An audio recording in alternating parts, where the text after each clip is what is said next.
and second, they don't like the culture themselves. Those who and then when you get na-try ko na to super bagat pa, super agent pa ako nun. Direct TV pa ang ano ko nun, ang aking program nun. This is also similar to what Freddy UD posted. Sabi niya ay pagpasok ng production floor, lahat single na. Eme. The BPO Break Room Podcast, welcome back to another episode. Hello, everyone.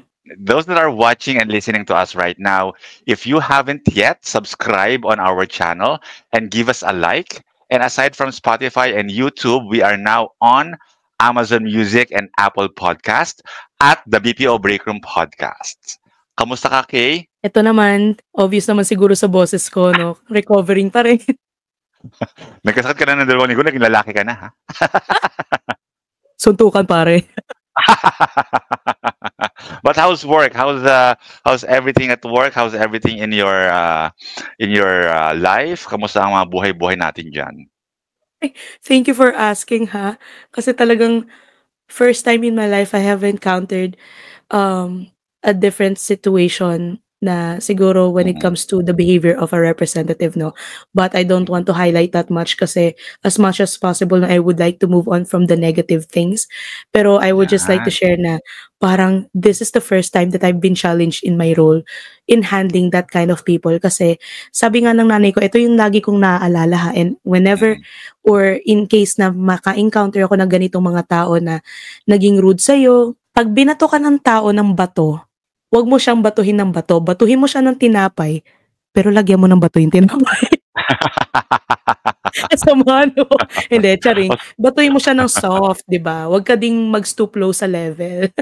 So if you are a BPO worker or you are curious what's going on in our world, this episode is perfect for you. And it's called the Break Room Top 10.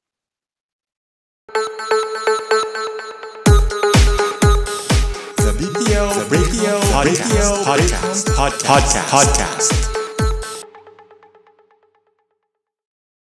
Correct. So for today's episode, sasakyan natin ang trending na we listen but we don't judge na nagsimula sa social media. This is Jay. This is Kay, and you are listening to the BPO Break Room Podcast, and ito na ang aming top 10 We Listen We Don't Judge BPO edition. Okay, so let's start with our top 10, no?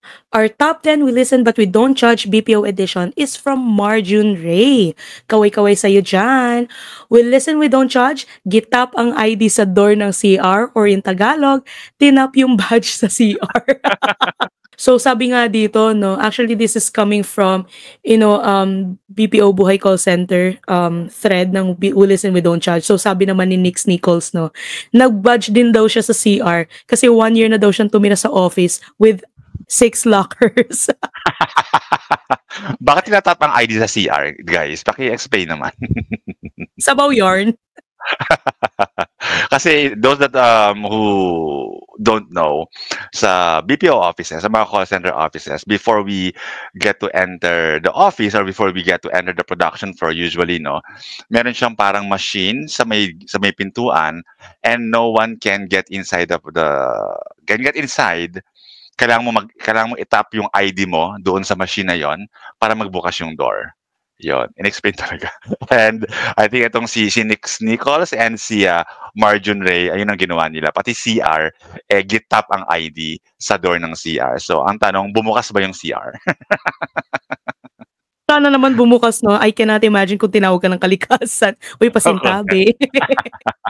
Ako, ang pinakasabaw moment ko, since we are on this topic, pinakasabaw moment ko was riding. So super antok ko na ito. I think we had a client visit during that week, and we also had an R&R, and I was the one leading that R&R event because I was the advisor of our Glee Club. Yung Glee Club kasi namin before was the one being pulled in to perform during client visit and whatnot, no? So, sobrang hell week yung week na yun. Sobrang pagod na. Then, pauwi na ako sa elevator. I went inside the elevator, and then I just stood there waiting something to happen. So after 5 minutes, nakapikit akong ganyan. Then after 5 minutes, I'm still on the same floor. Yung pala, hindi ko pa napipindot yung elevator ng ground. Ayun. Tapos gusto mo makarating ka sa paroroonan mo. Nakakaloka ka, Correct. Jay. Yun na nga. Pindot-pindutin. At least hindi ko gidap yung ID sa elevator tulad ni Marjun Ray.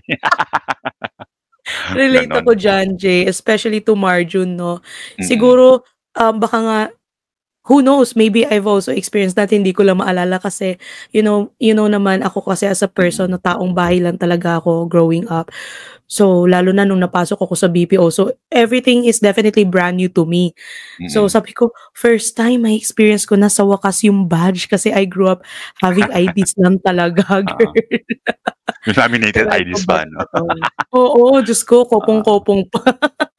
Now, we also have our top 9. We listen but we don't judge. BPO edition is from QA Patty. We listen but we don't judge. Nag-request ng PTO, hindi approve. Nag-SL. Suddenly, Bjorn. Same lang din ito sa sinabi ni Lancelot Dulac. Nag-file ng VL tas di na-approve. Ginawang SL. Surprise leave pala ang pakay, no? It's a very Correct. classic move from QA Patty. Nagawa mo na yan, Kay. Yung totoo. Ito, Imagine Uy, mo hindi hindi nakikinig ng boss mo sa'yo. natatakot ako, girl.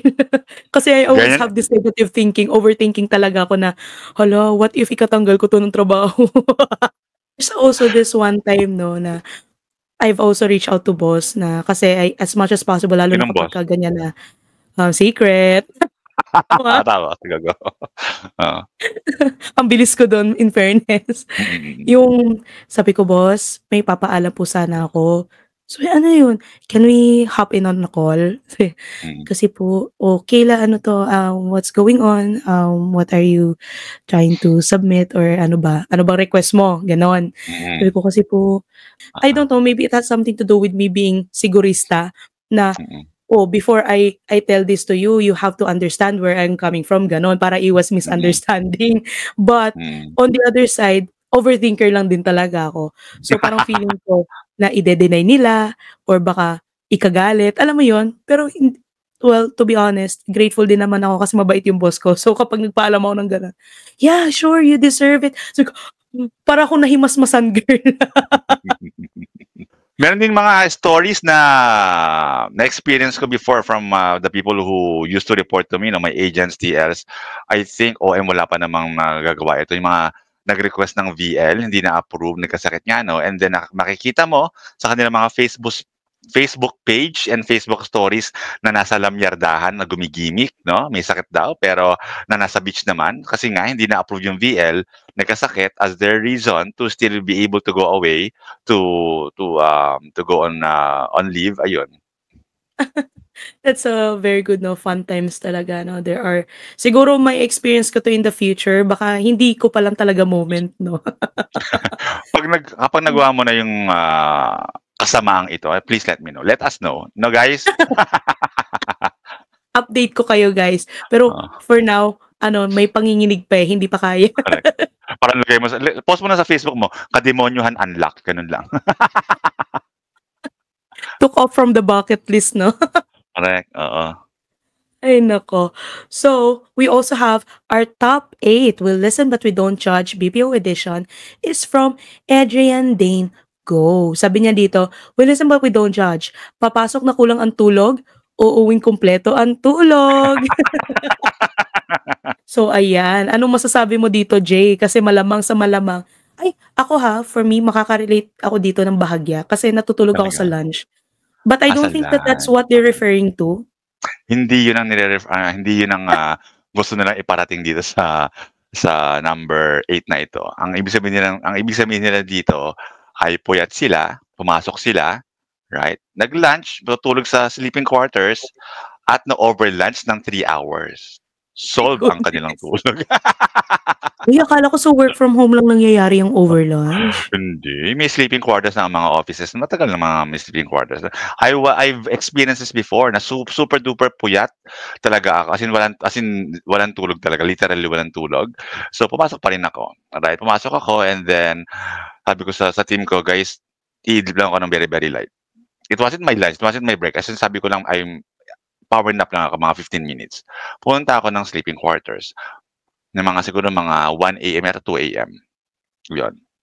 And then, pagising ko may araw na. Ganon. Kumbaga kung sa busog pa yan, busog. Correct. Sobrang sa tulog, no? It it happened to me siguro mga approximately 5 years ago, pero nung bata-bata pa ako, mga agent pa lang ako, mga TL role pa lang ako noon, agent to TL role. Kaya ko nung walang tulog, like after shift, you would go drink, like sa Jerry's Grill o sa mga inuman sa Makati. We would make inuman there for the entire day talaga. Right? From morning hanggang hapon. As in, yun ang inuman namin. And then uuwi ako sa Pasig para lang maligo and then papasok ulit. Alam mo, that I've never experienced talaga. Siguro kasi hindi din ako fond ng inom-inom. Pero I don't mind people, seeing people na nagiinom ha. Don't get me wrong. Kasi before din naman, nagiinom naman ako sa bahay, no, occasionally. Pero sa work, pagsabayin yun, like knowing na may pasok ka pa bukas, parang I have this fear na yun nga lang na hindi ako magising sa alarm ko, parang napakalaking kasalanan na. What if hindi ka pa nagising just because na nag-inom ka? Di ako na ang masama. Okay na. Pero hindi pa yun ang worst, Daya. Ang worst, in terms of inuman siguro, ang pinaka-worst was, after shift ulit, inuman hanggang hapon, hanggang gabi. Right? And then we go straight to work. From inuman place, from this, I think it was an inuman place in Makati. Right? After mag-inuman doon, diretso kami ng office. We just bought toothbrush and toothpaste sa 7-Eleven, and then we went straight to the CR para mag-brush ng teeth, and then we went straight to the production floor. Uy, paano yun, girl? Kasi 'di ba pag nag-inom ka, naaamoy yun sa katawan din. Kaya lang yun. Well. Yep. At ang mga nito ay lahat kami gising na gising at talagang laban na laban sa mga customers. Agent pa ako nun eh. It was a sales program pa. Akala ko sasabihin mo, well, kung may makaamoy man, relate din naman sila. True. Meron din bar sa along sa Emerald ba yun? Or sa Emerald Ave yata yun. Ang pangalan ng bar, video KTV bar siya. May mga rooms, and then you get to get inside the room, and then you make inom there, with your group. Ang pangalan ng bar ay Maru Bar. Yun talaga, as in talagang after shift, tonight, blah, blah, blah, doon. As in, the best yung bar na yun. Inom lang ang tulog. Shout out sa mga nakatambay na dyan sa Maru, nakapag-inuman ng buong araw, and basag na rin ng mga baso at saka mga mga pinggan sa Maru. So shout out to you guys. I don't think Maru still exists. I haven't really been to Ortigas lately. Kaya pala, now I get it na sabi nila hilaw pa daw ang experience ko sa BPO. Siguro because I haven't experienced these things. But I think it would be fun kung na-experience ko man siya. Kaya naman, we also have our top 7. We'll listen but we don't judge BPO edition is from Tofu Navales. I'm not sure if I pronounce it right. But sabi niya dito, we listen we don't judge. Yung kasama daw sa top 10 companies, great place to work. Pero ni pa Christmas basket, wala. Shout out Alorica daw at TP Teleperformance. Grabe, nag-name drop talaga siya, girl. True. At sabi rin ni Al Noodle Vernor, last year walang pa Christmas basket. This year, pear-shaped ham. Tapos tanggalan portion pa kung kailan magpapasko. At least may nabigay. Correct. I'm also surprised that Alorica and Teleperformance do not give away Christmas baskets. Kasi may mga friends ako from these companies, and we get to really share with each other what our companies give away this year or that specific year. Pero etong sabi nga ni Tofu Navales, wala daw siya natanggap na Christmas basket. So, I don't know. Pero malay mo din naman, new hire siya, girl. Charing. Sabagay. I think at least lahat ng, I don't think new hires are excluded sa giveaway, no? Pero baka naman sa iba sa Alorica and TP, no? Oo, kaya naman. Pero we don't judge nga, di ba? Pero malay talaga natin, hindi talaga nagbigay si Alorica. Charing. Christmas basket naman na kayo. Christmas basket lang naman. Huwag nyo nalagyan ng laman. Bigyan nyo na ng basket lang naman si Si Tofu, charot. Yung sinabi mo, "We listen, we don't judge," pero ginudge mo si Tofu. Sorry na Kaya nga. Tofu, but shout out to you. Oo nga. Ay naku, nakakaloka. Fun times, fun times. Ang Ang daming mga pinaka nakakaloka dito. true, ang pinaka-memorable ko siguro yung Christmas basket or siguro not Christmas basket ano kasi, Christmas giveaway ng isang company. Hindi siya basket ano, it's like a Tupperware na square na gano'n and it's full of goodies na and when I say goodies 'no, hindi ito yung mga goodies na for example, may meatloaf do'n. Usually when we say meatloaf, the first thing that comes to mind is yung maling, 'di ba? Sa kanila spam, Social. right? Pati yung wine, hindi siya yung, common na wine na medyo high-end yung, mga products na nandoon sa loob ng basket na 'yon. 'Yon, siguro 'yun. Bongga ng Tsaka madami company, siya. Oo, may Um, budget kasi may mm, nagpo-post din ng ganyan nga. I think I know what's inside your basket before. yung budget namin nun was 3K 3K ba, 2.5 per head. Ang pinaka-worst naman hindi man worst, sorry for the word ano, ang least favorite ko na na-receive from BPO companies, during Christmas is queso siguro I would say na least favorite ko is queso de bola, just because yung queso de bola na yun was given by one of the most prominent BPO companies in the Philippines. Parang parang Talaga? every day we're giving away a lot of parang a little more expensive stuff. For example, ham. It's just a normal ham, parang maganda yung brand ng ham. Right, dumating yung year na parang queso de bola. I'm still grateful no that there's a queso de bola, there's something that is still giveaway pero it was a downgrade that year lang. Yan. But still thankful ako. Alam mo, nakakatuwa 'no, at saka yan talaga yung nami-miss ko. Pero never in my life sa BPO na nakatanggap ako niyan kasi nga 'di ba saglit lang ako dun. Nothing really special kasi parang typical basket lang naman talaga, queso de Mm. bola.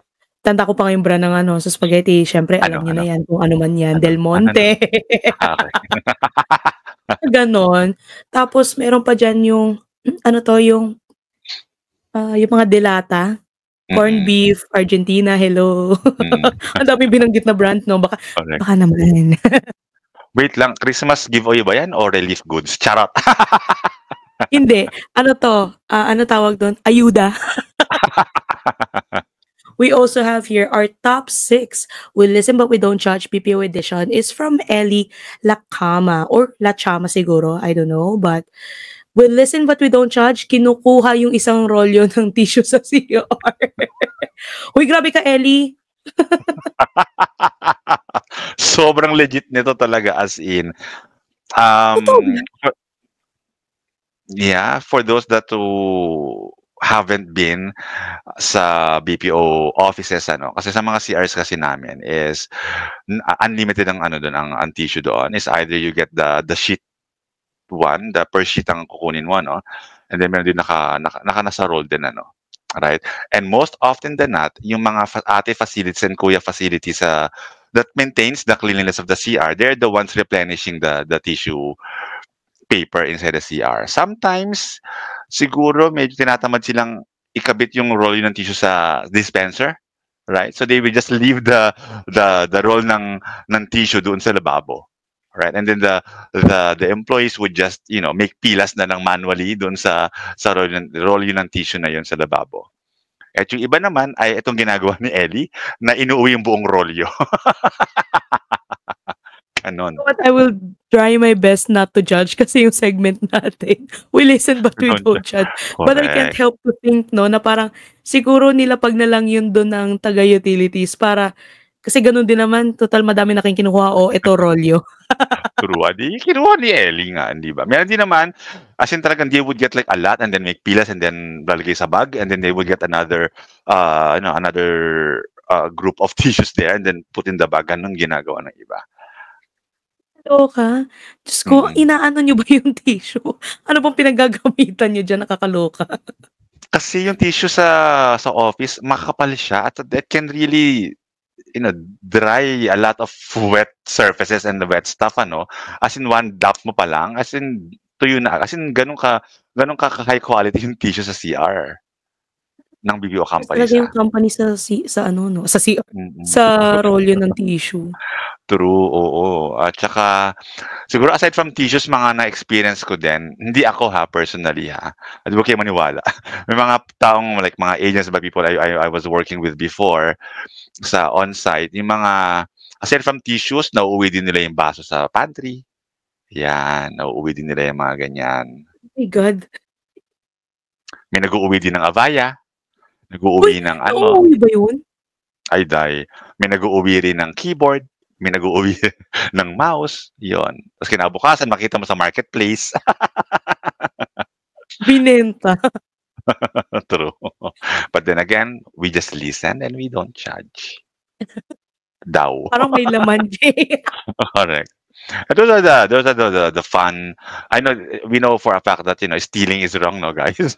But those are the when we look back, when I personally look back on those memories, nakakatawa na lang na what the hell were we thinking? What the hell were you thinking when during those times that you had to really do it? No? But then again, we're not here to judge. We're just here to listen. At the back of your mind, no? Diyos ko, napaka-challenging pala ng ganitong segment, Jay. Hindi ko naman nakalain. Kaya naman, let's try to see naman ano yung top 5 natin. So, our top 5, we listen but we don't judge, BPO edition, is from Adodo Kaku. Ang kakaloka, kala ko adobo. But sabi niya dito, we listen but we don't judge. Legend ka kapag kaya mong mag-lunch within 15 minutes. Ay, ako to. Ako to. Ikaw, Jay, anong masasabi mo rito? Kasi for sure, sa tinagal mo naman sa BPO, no, malamang isa ka sa mga taong to. Sa office, yes, kaya ko yung gawin. Actually kami mga like nung agent ako, hindi ko kaya ko nito. Gusto ko talaga 1 hour yung lunch, oo. Pero nung naging TL ako, OM, I think nag-SOM ako, hindi ako nakapag-lunch pero yosi-yosi na lang ako nun talaga. Pero nung TL ako talaga, as in, what we do is, during lunch, ito 1 hour lunch pero we would go to the pantry, we would eat, siguro mga 10 minutes, talagang paspasan na kain lang talaga. And then for the remaining 45 to 50 minutes of our lunch hour, we would just make tambay sa baba, yosi-yosi, and then chikahan. So, to answer your question, yes, within 15 minutes, kaya ko mag-lunch before. And then I would spend the rest of my 1 hour lunch, 45 to 50 minutes na mag-yosi kami ng mga tropa ko nun. Ganun. One of the people pala. Kasi when I jumped into BPO workspace, may mga friends din ako na nagyosi. Kaso hindi naman ako nagyosi and maingat. I don't know, hindi naman sa sinasabi kong hindi kayo maingat sa health niyo, pero kasi takot ako makalanghap ng usok. Kasi hinihika ako pag ganun, girl. Kaya ako na lang umiiwas. And as much as gusto ko makipag-chikahan sa kanila, hindi ako makasama kasi nga may yosi palagi. So what I do, ayun, talagang lamon talaga sa 15 minutes. Tapos yung 45 minutes, nilalaan ko talaga siya. I know, ang na-experience ko pala is 15, 30, 15. Sa agent kasi to agent level. So yung 30 minutes, inaalat ko talaga yan sa tulog. Doon lang mismo, sa labas ng pinto ng prod. Really? Oo, kasi yung parang ilalakad mo pa, papunta dun sa sleeping quarters, papunta dun sa cafe. Parang, sayang naman itulog ko na lang, 'di ba? Yung mga ganun, power nap talaga. Kaya siguro nung short span experience ko sa on-site BPO workspace, talagang gumanda yung skin ko kasi pak na pak ang power nap every day. Talaga. Sana all. Sa mga work from home naman, sabi naman ni Rain Soriano Evangelista, no, on hold, pero nagluluto ng pansit canton. I'm sure nagawa mo na to, okay? Work from home syempre, no? Uy, pero hindi hold I mean, lalagay ko lang kunwari, okay, bio break. Pero sa totoo lang, magluluto lang talaga ng pansit canton for 5 minutes. Correct. Pareho siya na sinabi ni Shay Giron. Sabi naman ni Jel Esquivel, kahit hindi hold, mute lang. 'Di ba? Parang grabe multitasker 'tong mga tao 'to kasi sabi nga ni Shay, hinold nga pero para lang chumika. Correct. 'Di ba? Pero Kaloka. naka-mute at nagluto ka ng pansit canton, I'm wondering, nagwo-work ka sa kitchen or yung kitchen yung dinala mo sa workstation mo? So, I'm kind of, please shed some light here, Jel Esquivel, no? I will on her behalf kasi I've done it. Really? Did you bring your laptop sa kitchen or yung kitchen dinala mo sa tabi mo? 2 things. Number one, hindi ako naka-laptop girl. So, na-imagine mo na. Hindi ka naka-laptop? Pangalawa, meron Oh. akong tough mama na multi-cooker na para siyang pwedeng maging electric kettle. So, doon ako nagsalang ng pansit canton. Pinatong ko Parang lang sa table. Parang you just plug it in and then maghi-heat na siya and then you can just put anything there. Oo, kaso hindi ko inulit girl kasi sinita ako ng partner ko. So, "Uy, ang lakas mo naman makaluto diyan. Yung monitor mo nainitan, baka masira." Correct. Sorry na, iba na yung gutom. Kitchen show yarn. Oo. Those were the time, that was the time kasi that we were living in a very small space. It was a studio type that's within the compound of her auntie talaga. And shout out sa'yo, tita, kasi nakalibre kami ng a year.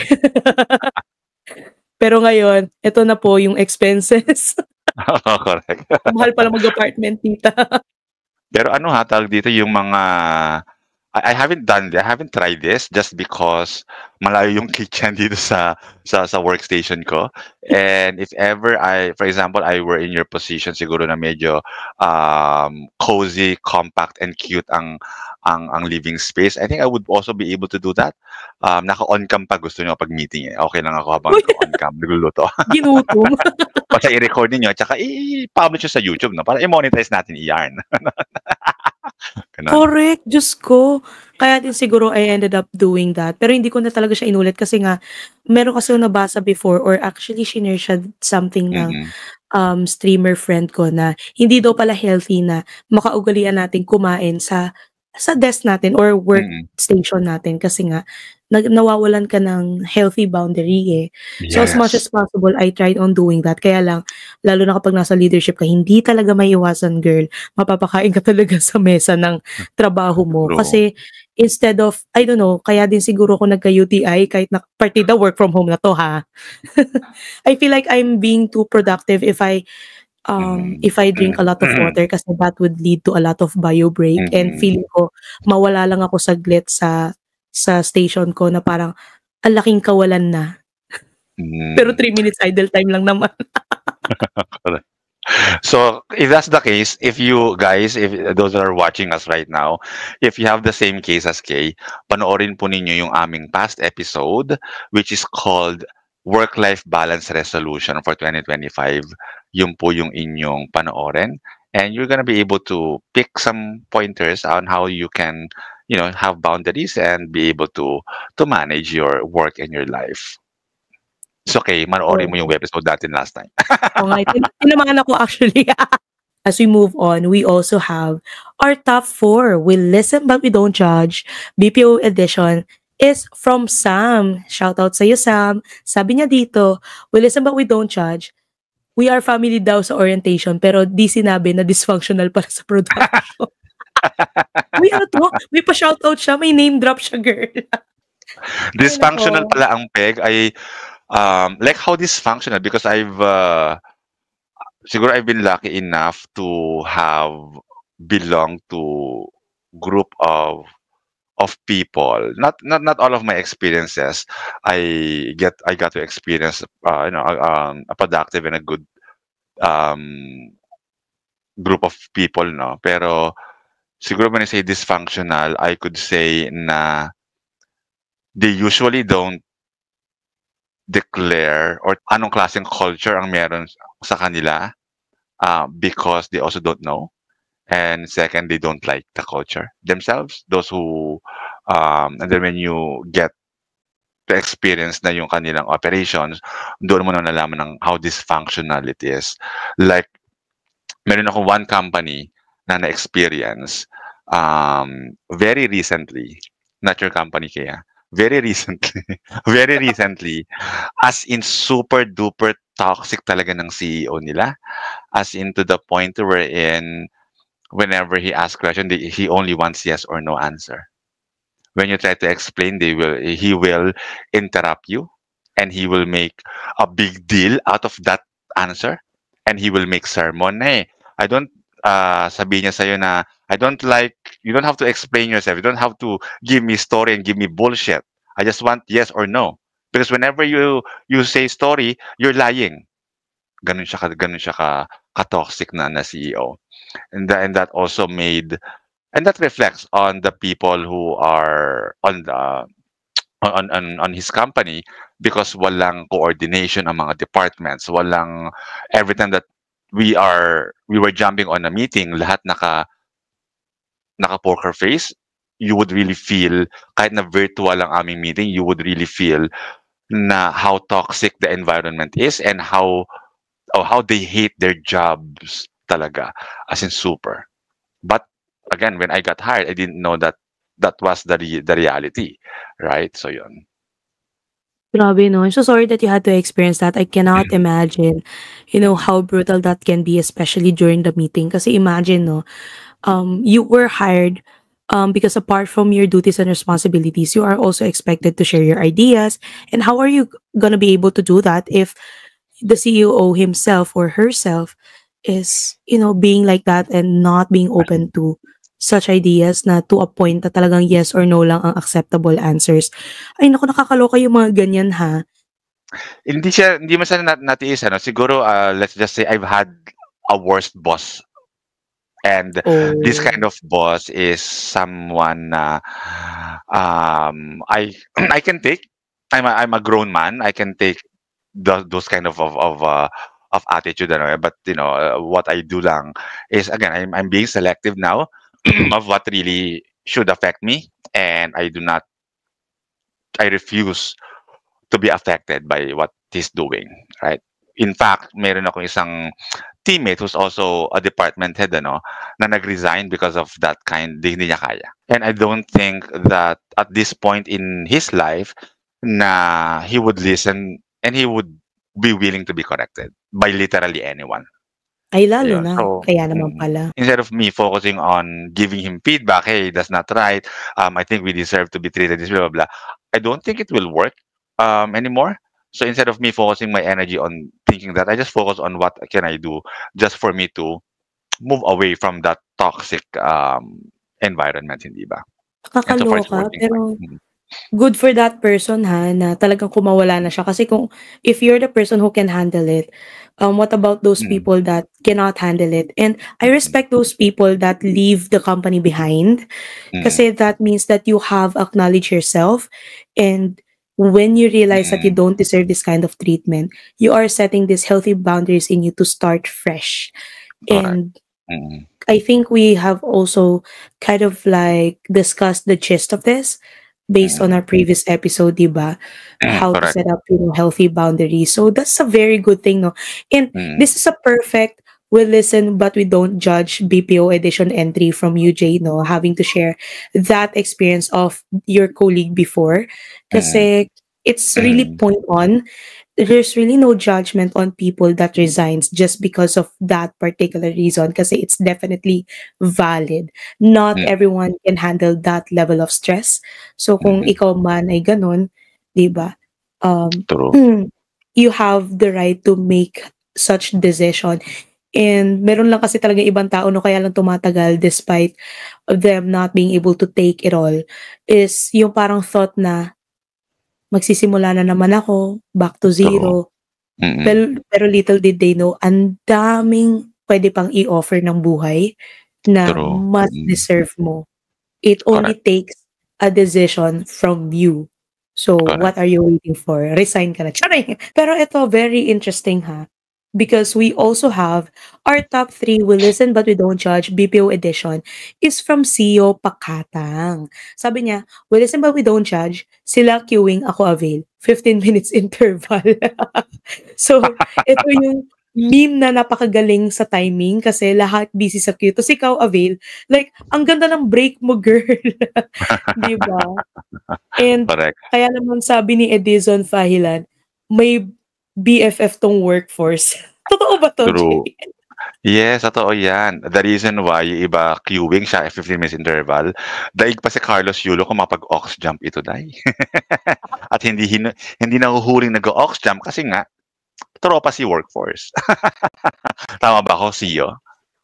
Mag-comment ka sa section below kung totoo to. Shoutout sa'yo, CEO nga. Kaya ngayon pa lang, as early as umamin ka na. Yan po ay bawal, ha. Ang mag-ox jump, right? And again, I'm not Correct. judging. I'm just, I don't know, pagiging, ano, kasi yung ano eh, kapag, ito na ang, ang repercussion ng ginagawa ng mga iba dyan na nag-auction pa. No? Although, I'm not saying that it's not, I haven't done it. I'm not saying that Kay hasn't done it. For sure, Kay hasn't done it yet, ano?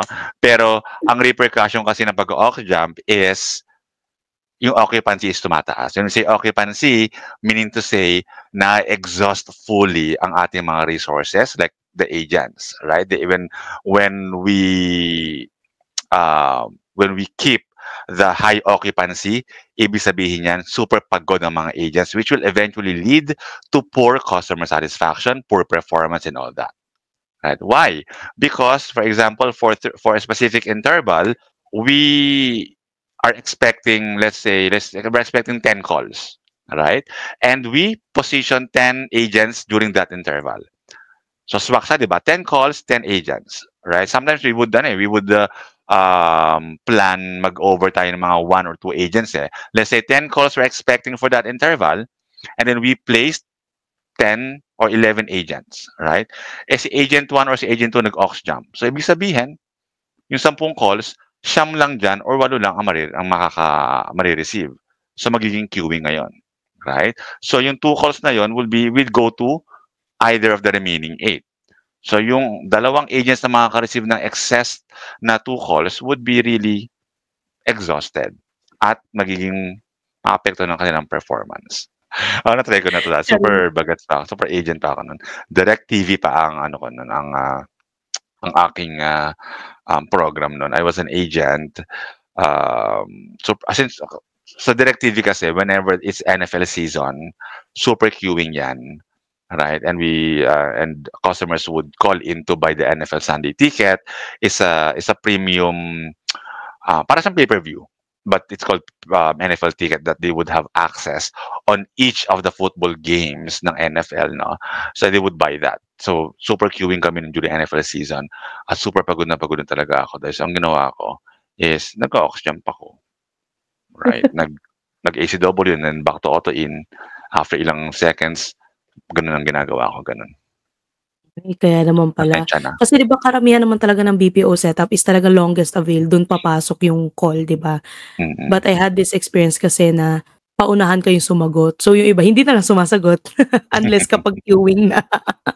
True. Nakakaloka. Pero mas good yung setup nun kaya yung sa longest time avail kasi kaso nga lang nauso nga yung aux jump. But then again, we're here to listen and we don't judge. True. Pero don't do Kaya it naman again. oo, don't do it pa rin 'no. Pero shoutout sa'yo, Sio Pakatang ha, mala Carlos Yulo ang galawan. True. Bigyan ng gold yan. But as we move on, we also have this very interesting na ito na kung mapapansin niyo as we go to top 1 'no. Our top 2, We'll Listen But We Don't Judge, BPO edition is from Claire Ann S. Abenion. Ay, ano 'to, PSA ba 'to? Grabe kumpleto talaga yung pangalan niya. Sabi niya dito, "We'll listen but we don't judge, Genoa ang workforce." This is also similar to what Freddy UD posted. Sabi niya ay, pagpasok ng production floor, lahat single na. Eme. Sabi nga din ni Sheng, binatuhan niya si Freddy ng inesto ko yung FB page ng QA namin dahil syubet. Confirmed at may pagsugod at pagsampal pa nga sa legal wife kay QA sa hallway. Siya ng mentor namin. Diyos ko, kulang na lang popcorn. Oh my God. Sabi naman ni Carla, mi familia, pero di kasama agents, puro OM pataas lang. Gagi. Si Charlo Pablo naman, sabi niya, we're family, pero nagchuchuktsakan. Incest yarn. Ang sabi naman niya, correct. Ito na nga, itong pinaka-juicy na we listen but we don't judge entry for today's episode. At sabi naman niya, sino to? I couldn't read the name, but Marnel Core, sabi niya, we are family. Yung TL at agent niya, yung parents mo, sa family na yan. At least complete and not dysfunctional family. Grabe, ang dami mga entries. And there's more. Right, but we only have 1 hour for this episode, so we would only be posting or sharing yung mga nasabanggit na namin. Pero to answer your question, Kay, yes, this happens a lot talaga. Really? Diyos ko, Mm. hindi ko alam kung anong ulap yung nilagay sa itaas ng ulo ko ng Panginoon kasi Kasi dinamay si parang Lord. ay sorry. Hindi kasi during my experience in the BPO, I've never experienced this nor watched that type of parang Really? mala-teleserye na eksena dun sa production floor. Naku po, ang dami mong na-miss pala sa onsite na 'no. Pero this really Mm. happens. I've witnessed multiple instances of this specific scenario. There was even a time wherein there's a new agent, super ganda niya talaga as in ano siya, head turner talaga siya ng mga kalalakihan noon. Nasa AT&T pa yata ako no'n or I don't know. I forgot now anong program ako no'n ano. Siyempre, super bago itong agent na ito, ang head turner.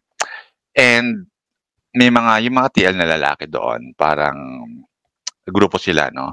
And they made a bet na, "O sige nga, ano yung mga makaka-score ka sa agent na 'yan." Eh, naka-score si TL. The following week, yung isang TL naman, yung pala si agent is may gano'n yun siya, gano'n yung ano niya, gano'n siya, right? Madali siyang makuha, right? And these TLs, may mga asawa na. Alright, My and gosh, I the would sad part. overhear yeah, and I would overhear them, parang sharing their individual stories with that same girl, Parang one of the TLs was sharing na, "Ito nga ginawa sa'kin ni ano, ni girl, ganito, ganito." "Ah, talaga ginawa sa'yo? Ito ginawa sa akin." Mga gano'n, right? So Ay, it's it's, it's sad that there's this kind of culture back then, na nangyayaring ganito, right? And, another experience as well was eto malupit day, humapit ka day, OM ito, oh my Yeah, co-OM ko siya but we're on the same floor. Ang hawak kong program is nandito sa side ng floor na 'to and sa kanya is sa kabilang side ng floor, right? But we get to interact with each other because we're both OMs, so whenever we had a meeting with our bosses, we would we're there, right? Tapos isa sa mga agent ko sa program na yon is medyo pretty siya. And so si OM na 'to, nasalubong si agent ko na pretty sa pantry. Parang lumapit sa akin yung girl, "OM, oh, bakit? May nagbigay po sa'kin ng love letter." "Oh, talaga? Patingin nga." Ano sabi? "Wala, binigay lang yung number, eh." "O baka naman i-text mo bigla." Tinext ko na po, magcha-chat na po kami. Okey. Malandi yarn, gano'n na. So gano'n ang interaction namin. Sabi ko, "Sino 'yan?" "Si ano po, si OM," ayoko sabihin pangalan. "Si OM ganito." "Dahil may asawa 'yan, tigilan mo 'yan." Sabi kong gano'n. "Ay, may asawa po?" "Oo." Tapos parang after a short while nakapagtsikahan kami ng agent ulit. Sabi niya, "OM ano, sabi ko sa kanya, "Ano ng balita?" Sabi niya, "OM, hiwalay na pala siya." Sabi ko, "Oh, sure ka ba? Nasaan ang proof na hiwalay? You need to get proof, Ayoko ng Oh, ganyan." Oo, ayoko ng mga ganyang issue sa floor. So, not in my program. Sabi kong gano'n. Bakla, behind my back, they were already dating, they were already doing it. In fact, si agent girl, doon na nakikitulog sa condo ni OM, no? Until one day, one night, one shift, yung asawa ni lalaki nasa HR.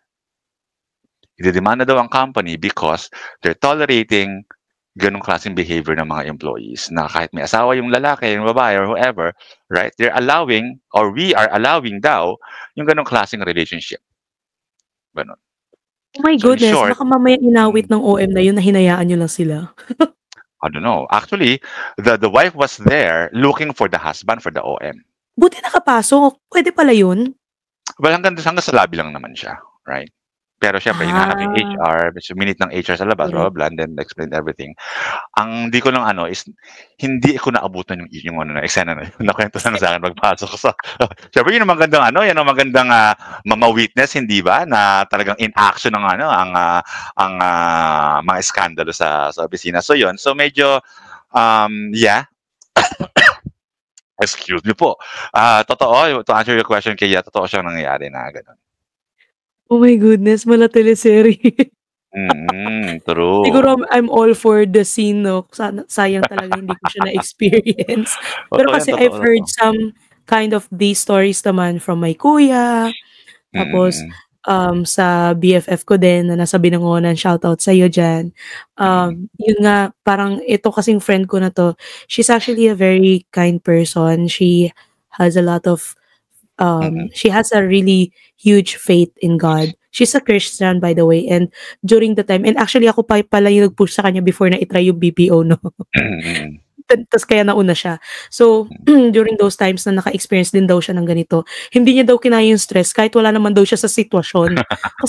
Kasi nawi-witness niya, imagine every team building, si QA tsaka si TL, tapos si TL tsaka si agent, like, oh my gosh, connect the dots. Totoo. Totoo 'yan. Nakakaloka. Ewan ko ba anong nangyari sa anong power ang meron ang on-site setup call center industry, why all of a sudden now once they get inside the floor is they become single, no? Ganun, right? But I'm not saying na this doesn't happen in other industries. I'm just saying na I've witnessed this sa BPO industry. A lot. As A lot, in, a lot no? talaga. A lot Yan talaga, as talaga. in a lot. Oo, a lot. Ay naku, hindi ko alam kung gaano kung ano. I couldn't stress any further to express how a lot it is talaga. Ay naku po. Grabe, feeling ko nga marami talaga diyan. Ay, hindi ka demonita girl, kaya bawiin mo yung sinabi mo Sa kanina. sa ganyang part, oo, hindi ako demonita. Kasi I have ang aking gustong panindigan, I don't shit where I eat. Ay, very good line. Right. Ay naku, kaya nga naman eto na nga, malamang sa malamang 'to sa mga nakikinig natin diyan or sa atin diyan. We also have our top 1 now, so drum roll please. Our number 1, We Listen But We Don't Judge BPO edition is from Geneva Grace Estayo. We listen but we don't judge, Tumblr pero pagkain laman. Diyos ko, hindi ko alam 'to. Sabi rin ni June Doctolero, makapal na hoodie pero may chicharon. Butcheron pa nga, sabi ni Fed. Diyos ko, pero ito is something that's interesting talaga for me. Sabi ni John Pedro Pologon, noon ginagawang ref ang Avaya, ngayon ginagawang ref ang CPU, puro na soft phone. Totoo. As in, ay nako, I love this. Gusto ko to. This is super true. At sabi naman ni AIDS Cabrera, may alak sa spill-proof mug sa floor. Diyos ko, yung spill-proof, yun yung may rubber sa ilalim ng tumbler, no? True. At saka may cover sa, para pag tumapon siya, pag natumba siya, hindi tatapon. Because sabi naman ni Cooks Banyas, pumasok sa ops area after ng Oktoberfest sa office at may baon pang alak na nakakubli sa spill-proof mug. Sobrang totoo to. Gosh. Uy, nakakatakot to kasi terminable offense to, di ba? Yeah, well, true. But, at sabi naman ni Aris Falcon, may cup noodles yung tumbler. Sa bagay, no? Kasi long-lasting yung init. True. Ako na-experience ko na before is sopas sa tumbler.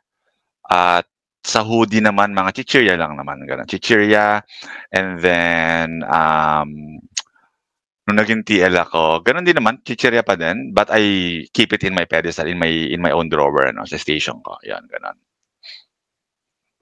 Kakaloka. Ito na nga akala ko nga dati pwede yan until nalaman ko na bawal nga pala talaga. Akala ko kasi outdated lang yung policy pero kasi yung mismong TL namin, meron kasi siya dating yung drawer. Yung mga office drawers na metal, di ba? Alam mo yan? Pedestal Diyos cabinet. ko, ang laman, puro snack pala. Yes, May mga chichirya, nakakaloka. Pero sabi niya, basta lagi niyong tatandaan, keep your desk clean. True. Yun naman ang keep your desk clean. Walang any means na makapagsulat kayo, any surface na makakapagsulat kayo ng account numbers and whatnot, no? Ganon din akong TL before na I would bring snack din, right? Doon sa loob, lalagay ko sa pedestal cabinet ko, tapos minsan mamimigay pa ako I would walk the floor, mamimigay ako ng pagkain sa mga agents ko, and I would tell them na, kasi ganito kasi sa floor namin before, no? Meron kaming taga-signal sa amin. Kung si Lady Gagard ay magwo-walk around na. Kasi yung mga guard na yan, nagwo-walk sila ng floor para nag-o-audit, nanghuhuli. Alright? So, kapag may pumasok na guard sa production floor, someone would either shout or would type sa GC namin na may Lady Gaga na nagwo-walk. So, ang gagawin ng mga agents ngayon, ilalagay ang mga pagkain sa likod ng CPU, sa may Avaya phone nila, or sa may hoodie nila. Ganon. Yung pala yung history nun. At saka gusto ko Yes. yung tawag niyo kay Lady Gagard. Yes, Lady Gaga. Sa mga, guys, Airman Guard, parating na ganon. Meron nga ako dati na experience ko doon sa production floor, Avail, nagchichikan kami, lumapit yung coach namin, kaway-kaway sa'yo coach, malamang sa malamang baka mapapakinggan mo to. Sabi niya, "Psst, uy, andyan yung guard." So for the tago kami, kunwari nagre-review sa KBS. True, ganyan. Although it's bawal naman talaga, no, sa magpasok ng food. Correct. Not just because to kasi pwede siyang sulatan, yung mga rappers pwedeng sulatan ng mga account numbers and whatnot, but also for sanitation purposes. Ayaw nilang pamahayan ng ibis or ng daga yung production floor nga, ganon. So, but okay, what can we do? But, pagkain kasi is one of the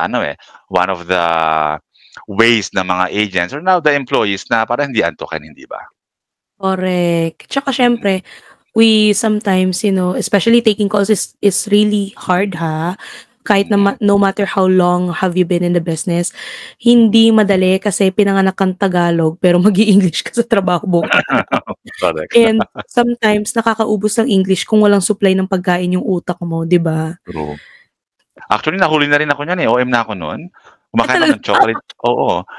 Dahil meron akong sarili kong office nun ha. Office ako nun. As in Midor. As in office ako Midor ha. Bakla, pumasok si guard. Kumakain ako ng chocolate. Hindi ko naman alam, Day, na pati kami bawal. Right. Yun naman ang perception ko. Di, pasensya na po. So, na-email ako. Nasasama yung name ko sa email na may food sa production floor. Ang sasabi ko lang, I'm not in production floor. Hindi production floor ang area ko. Ganon. But anyway, it's ginutom ako Gusto kong chocolates Bakit ba? You had a valid reason naman and hindi mo naman siya pinakita sa agent which would influence them, 'di ba? So I don't think na you have let me correct you, Kay. Nabigay ako ng chocolate Diyos ko, kaya pala may mga nag-SL kasi nagka-sore throat ng dahil sa'yo. Naka-imported yung galing yung sa tita ko galing Italy. Dapat binigyan mo na lang din yung guard. Hindi mo kasi nagsabing gusto pala niya ng chocolate. Binribe. Correct. Meron pa akong agent before na nahuli ko siya, na siya sa, di ba, tumbler, ganun. I was wondering na one day, yung tumbler niya is lumaki. Usually yung tumbler lang is mga ganito lang kalaki. Oo, kasi may refilling station naman. Correct. Sa kanya, as in malaki, as in parang pitchel nga. Ganun dahil. Sa upper class, ganun. Sabi ko, hydration match, sabi ko ganun, right? Maya-maya, sabi sa akin ng isang agent, tingnan mo yung si Keme. Ayaw sabihin pangalan, si Keme. Bakla, ang ginagawa niya, Day. May dalang kutsara. Mga ganun, Day. May kanin sa loob, tsaka may toppings. Sumasandok.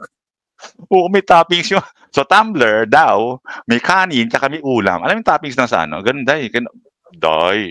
Hindi kinuha ko. Ako yung kumain, charot. Kinuha ko. Not because ayoko siyang kumain, but because pag nahuli, wala akong magagawa, kundi issue siya ng NTE, hindi ba? So, kinuha ko siya. Kapag susubo ka, come to my station, eat siya sa my station. Sa station ko. Ganon. Sweet pa rin. True. Kanin talaga. Yun talaga pinakaalamat na experience ko when it comes to someone bringing food inside the production floor. Kanin at ulam sa tumbler with kutsara. Mainam na nga yan, naka-tumbler What if naglatag pa yan, naghain pa yan ng mga plato, kutsara, tinidor. Ako na saging, Day. Budol fight, Day. Ay, meron palang ganyan, Day. Tawan-tawa ako sa kabilang ibang program, right? And parang they were celebrating, they had a really good month the previous month, right? So lahat ng TLs and lahat ng everyone involved, even the SMEs, not all the agents, guro OM, TLs, and SMEs yata, they're inside the conference room.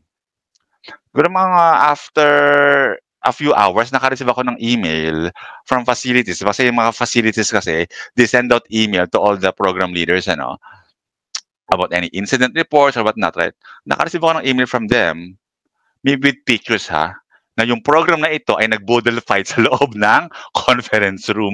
Oh my goodness. Kasi May dahon ng picture? saging, as in may picture. May dahon ng saging, may mga as in, oh my goodness. But again, they're just celebrating. But there's may lugar po sa pagka-celebrate. At saka sana pizza na lang. Huwag na yung boodle fight.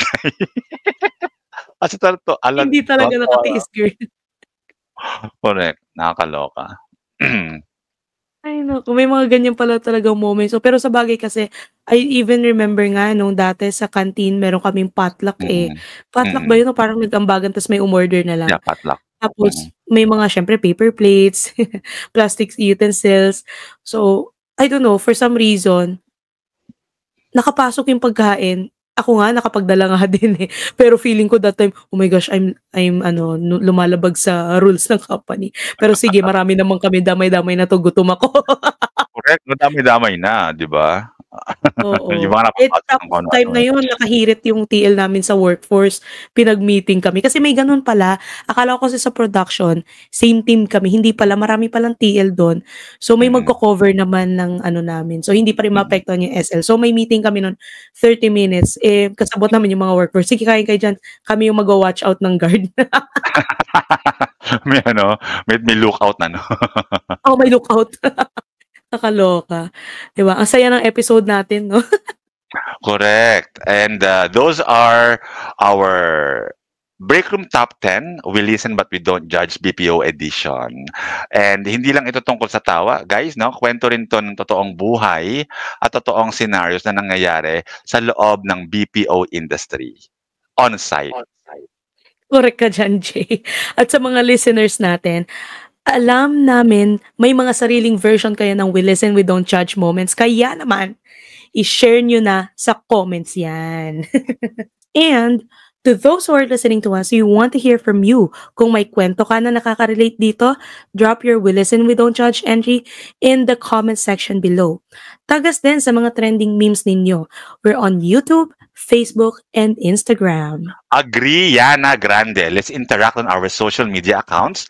Join our exclusive Discord group. And for those who are exploring opportunities in the BPO industry, work from home or on-site, or simply looking of virtual tambayan, check our bio and join our growing community. Because on our Discord group, every Monday, we are posting exclusively job ads there because we are partnered with different employers or companies who are currently looking for talents like yours.